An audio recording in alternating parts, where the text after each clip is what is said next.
தமிழகத்தில் சட்ட ஒழுங்கு சத்தி சிரிக்குது. பெண்களுக்கு பாதுகாப்பு இல்ல, சிறுமிக்கு பாதுகாப்பு இல்ல, பாட்டிமார்களுக்கு கூட பாதுகாப்பு இல்ல.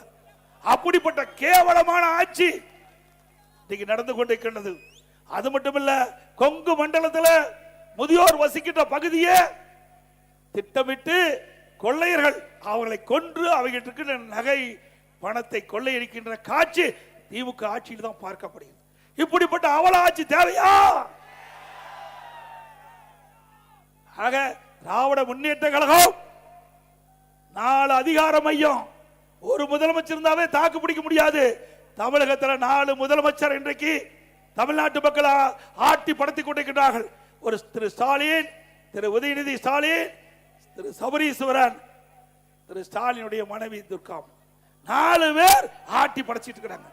அதனாலதான் தமிழ்நாட்டுக்கு சட்ட ஒழுங்கு நிறைந்த டிஜிபியை நியமிக்க முடியல. ஒரு டிஜிபியை நியமிக்க முடியாத ஒரு அரசாங்கம் எப்படி நாட்டு மக்களை காப்பாற்றுவீங்க?